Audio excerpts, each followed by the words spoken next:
찬송가 453장으로 찬송하겠습니다. 453장 찬송입니다.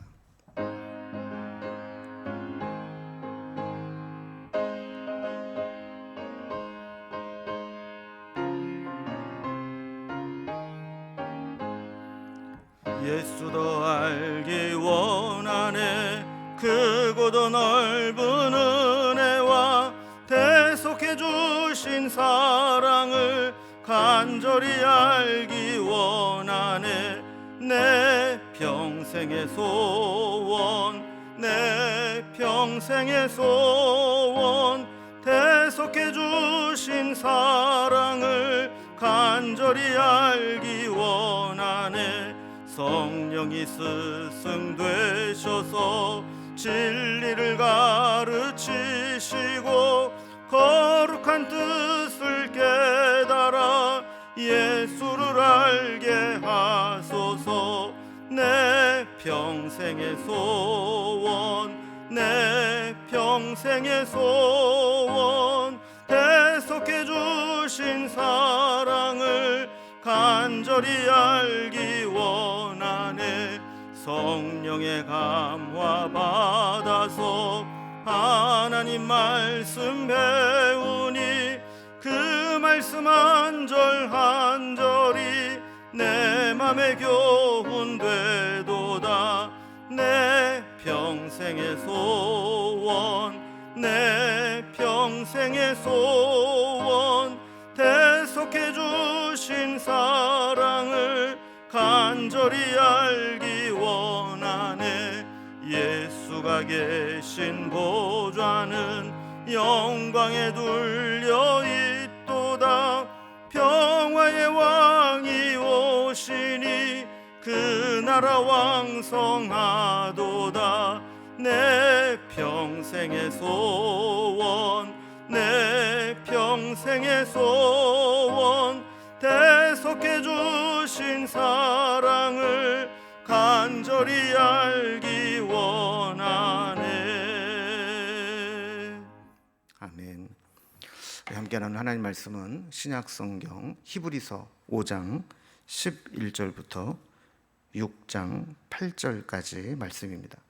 히브리서 5장 11절에서 6장 8절까지 신약성경 357면입니다. 이 말씀을 제가 봉독하겠습니다. 멜기세덱에 관하여는 우리가 할 말이 많으나 너희가 듣는 것이 둔함으로 설명하기 어려우니라. 때가 오래되었으므로 너희가 마땅히 선생이 되었을 터인데 너희가 다시 하나님의 말씀의 초보에 대하여 누구에게서 가르침을 받아야 할 처지이니 단단한 음식은 못 먹고 젖이나 먹어야 할 자가 되었도다. 이는 젖을 먹는 자마다 어린아이니 의의 말씀을 경험하지 못한 자요 단단한 음식은 장성한 자의 것이니 그들은 지각을 사용함으로 연단을 받아 선악을 분별하는 자들이니라. 그러므로 우리가 그리스도의 도의 초보를 버리고 죽은 행실을 회개함과 하나님께 대한 신앙과 세례들과 안수와 죽은 자의 부활과 영원한 심판에 관한 교훈의 터를 다시 닦지 말고 완전한 대로 나아갈지니라. 하나님께서 허락하시면 우리가 이것을 하리라. 한 번 빛을 받고 하늘의 은사를 맛보고 성령에 참여한 바 되고 하나님의 선한 말씀과 내세의 능력을 맛보고도 타락한 자들은 다시 새롭게 하여 회개하게 할 수 없나니 이는 그들이 하나님의 아들을 다시 십자가에 못 박아 드러내놓고 욕되게 함이라. 땅이 그 위에 자주 내리는 비를 흡수하여 밭가는 자들이 쓰기 합당한 채소를 내면 하나님께 복을 받고 만일 가시와 엉겅퀴를 내면 버림을 당하고 저주함에 가까워 그 마지막은 불사름이 되리라. 아멘. 모든 생명체는 시간이 흐르면서 성장을 하고 또 성숙해가는 과정을 나타내야 합니다. 만약에 성장하지 못하고 이렇게 정체되어 있다 하는 것은 정상적이지 않고 또 어떤 부작용을 나타낼 수 있습니다. 신앙도 마찬가지입니다. 이 세월이 흘러도 신앙이 성장하지 못하고 또 영적으로 도태되면 시험과 시련 앞에 흔들리고 무너지게 됩니다. 그래서 히브리 저자는 지금 예수님의 대제사장직을 설명하면서 이 레위 지파의 아론의 가문이 아니지만 예수님은 멜기세덱의 반차를 따라서 하나님이 직접 세우신 대제사장이시다라는 것을 설명을 하는데, 갑자기 이 설명과 논쟁을 멈추고 이 성장하지 못하는 성도들을 책망하면서 이 신앙의 초보에 머물러 있지 말고 이제 앞으로 계속 완전한 대로 나아가고 성장하고 신앙의 진보가 있어야 된다라고 권면을 하는 겁니다. 오늘 본문을 좀 단락별로 구분을 해보면, 먼저 11절에서 14절까지는 성장하지 못하고 초보에 머물러 있는 독자들을 책망하는 내용이 나오고, 6장 1절에서 3절까지는 이 초보에서 계속 반복하지 말고 이제는 그것을 뛰어넘어 완전한 대로 나아갈 것을 권면합니다.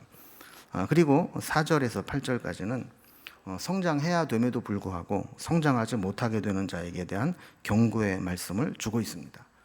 이제 단락별로 좀 살펴봅니다. 먼저 첫 번째 단락입니다.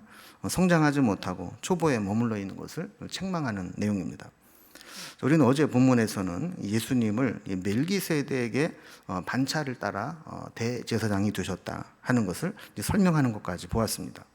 오늘 본문 10절에 보면 하나님께 이 멜기세덱의 반차를 따른 대제사장이라 칭하심을 받으셨느니라. 그래서 예수님이 이렇게 멜기세덱의 반차를 따라서 대제사장이 되셨다 하는 내용을 살펴봤죠.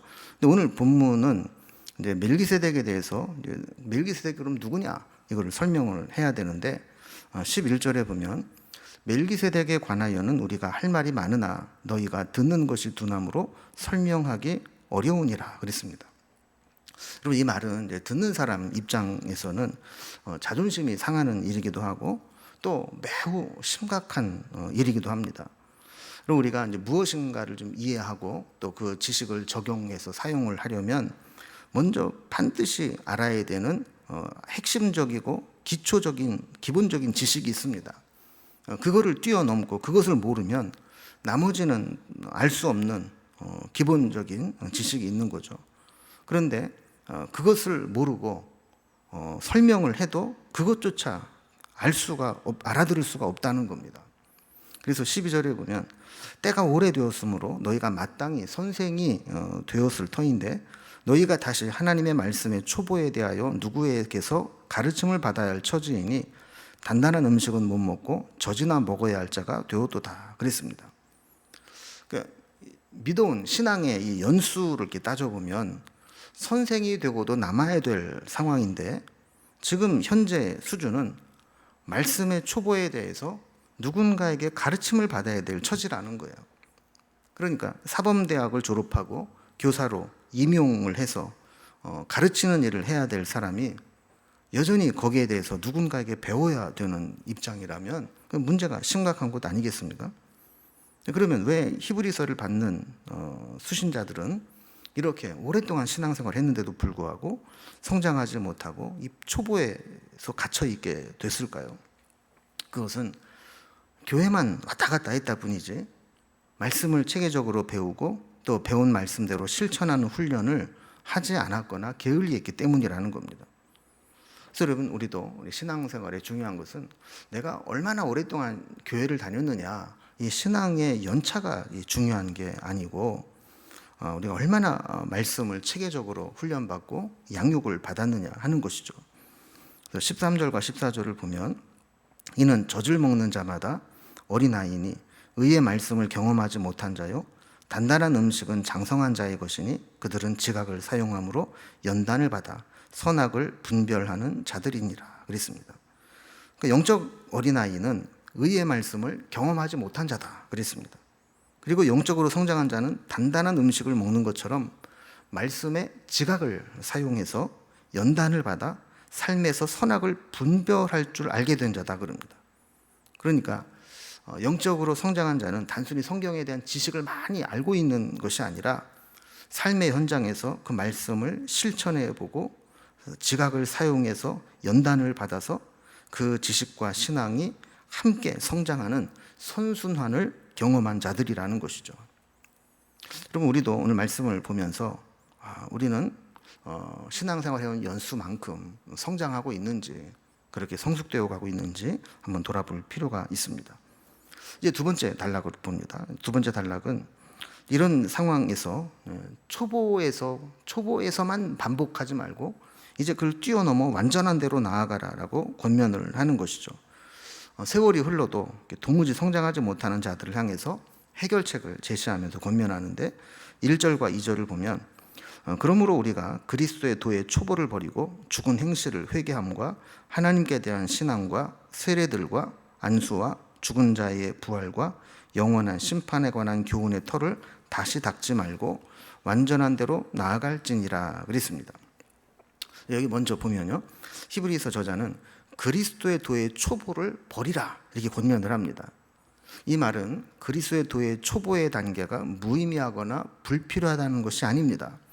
믿음의 초보는 기본이고 이제는 그 초보적 단계를 극복하고 뛰어넘으라는 겁니다. 여기에 말은 죽은 행실을 회개하는 것, 하나님께 대한 신앙, 세례, 안수, 죽은 자의 부활, 영원한 심판에 대한 교훈, 이런 것들은 믿음의 가장 기본적이고 초보적인 단계라는 거예요. 이것이 중요하고 핵심적인 것이기는 하지만 매일 이것만 반복해서 공부하는 것은 바람직하지 않다라는 겁니다. 이제는 그 다음 단계로 나아가야 된다는 거예요. 여러분, 학문도 기초를 닦고 건물도 기초를 튼튼히 세우는 것은 목적이 기초를 얼마나 튼튼히 멋있게 크게 짓느냐가 아니라 그 기초 위에 무엇인가를 올리기 위함입니다.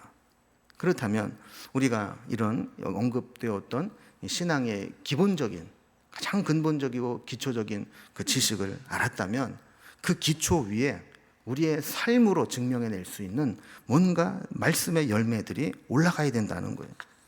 3절에 보면 하나님께서 허락하시면 우리가 이것을 하리라 그랬어요. 하나님은 반드시 우리의 신앙의 성장을 허락하실 것이기 때문에 우리가 어떤 상황에서도 이 신앙 성장에 대한 것을 포기하지 말고 계속해서 노력해야 된다라는 것입니다. 마지막 세 번째 단락을 보면 이렇게 하나님은 우리가 성장하기를 원하신데도 불구하고 우리가 성장하지 못하게 될 때 어떤 결과가 나오는가, 여기에 대한 경고의 말씀을 줍니다. 자, 우리가 은혜를 입고도 성장하는 것을 포기하거나 중단하게 되면 어떤 결과가 나올까요? 4절과 5절에 보면 같은 내용을 계속 다른 말로 반복해서 설명을 합니다.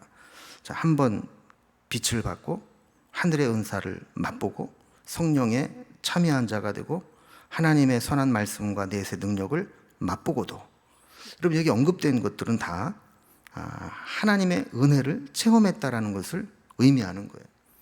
그리고 우리가 하나님의 은혜를 받으면 성장하는 것은 당연합니다. 우리가 이제 신앙이 성장하는 경우는 크게 세 가지가 있다고 합니다. 첫 번째는 은혜를 체험하는 거예요. 우리가 은혜를 체험하고 은사를 경험하게 되면 그 이전과는 다른 확신을 갖게 되고 신앙이 성장하게 되죠. 두 번째, 우리가 신앙이 성장하는 과정은 말씀의 훈련을 통해서입니다. 우리가 말씀을 체계적으로 공부하고 훈련을 받으면서 하나님을 알아가게 되는데 하나님을 알아갈수록 우리의 신앙도 성장하게 된다는 거예요. 세 번째는 고난의 연단을 통해서 우리의 신앙은 성장합니다. 시련과 연단은 우리를 힘들게 하지만 그 과정에서 우리는 하나님을 만나게 되고 하나님을 만나고 하나님의 구원하심을 경험하게 될 때 우리의 신앙은 급속도로 성장을 하게 됩니다. 자, 그런데 이러한 체험을 하고도 우리가 신앙을 성장할 수 있는 체험들, 경험들을 충분히 하고도 신앙이 성장하지 못하거나 퇴보하게 된다면 그 결과는 너무나 혹독한 결과를 맛보게 될 거라는 거죠. 6절에 보면 타락한 자들은 다시 새롭게 하여 회개할 수 없나니 이는 그들이 하나님의 아들을 다시 십자가에 못 박아 드러내놓고 욕되게 함이라 그랬습니다. 자, 이런 자들은 은혜를 받고도 성장하기를 포기하고 중단하고 퇴보한 자들은 회개할 기회를 다시 얻지 못하게 된다는 거예요. 그러니까 모를 때는 몰라서 못했다는 정상 참작이 되지만 이미 다 알고 경험하고 체험하고 나서도 성장을 포기하게 된다면 그 책임을 물을 수밖에 없다라는 거죠. 왜냐하면 하나님의 아들이 십자가에 못 박히심으로 우리의 옛사람이 죽고 새사람이 되었는데 그것이 무색하게도 다시 옛사람의 모습으로 돌아가 버린다면 그것은 십자가를 욕되게 하는 것이고 다시는 기회를 얻지 못한다는 겁니다. 이것을 설명하기 위해서 한 가지 예를 듭니다. 7절에 있는 말씀과 같이 비가 내릴 때 땅이 그 비를 흡수하면 농사를 지을 수 있는 땅이 되죠. 그래서 열매를 맺고 하나님께 복을 받는 것이 될 수도 있지만 8절과 같이 열매가 아니라 가시나 엉겅퀴를 내게 된다면 그건 저주를 받는 것이 되고 마지막 그 가시나 엉겅퀴는 불사르는데 그냥 던져지고 만다라는 겁니다. 그러니까 하나님께 은혜를 입었다. 이렇게 비가 내린다라는 것은 은혜를 받았다는 것인데 그럼 당연히 선한 열매를 맺어야 되는데 그렇지 못하고 가시와 엉겅퀴를 낸다면 그것은 모아서 불사르는 것과 같이 심판과 저주만 기다리고 있다라는 겁니다. 성장하지 못하는 신앙은 매우 위험합니다. 그냥 성장하지 못하고 어린아이 수준에만 머물러 있는 것이 아니고 성장하지 못한 영적 어린아이는 여기저기 다니면서 저지레를 하고 사고를 치기 때문에 심각한 문제를 만들어낼 수 있습니다. 오늘이 내일을 보장하지 못한다 하는 말이 있습니다. 지금 은혜 받았다고 해서 거기에 만족하고 안주하면 내일 우리의 영혼을 보장받을 수 없다라는 겁니다. 만약 우리의 신앙이 자라고 있지 못한다면 좀처럼 성장하지 못하는 우리의 신앙으로 인해서 애통하는 마음을 가져야 합니다. 그리고 지금부터라도 하나님의 은혜를 붙잡고 말씀을 붙잡고 우리의 신앙이 매일매일 조금씩이라도 자랄 수 있도록 노력해야 됩니다.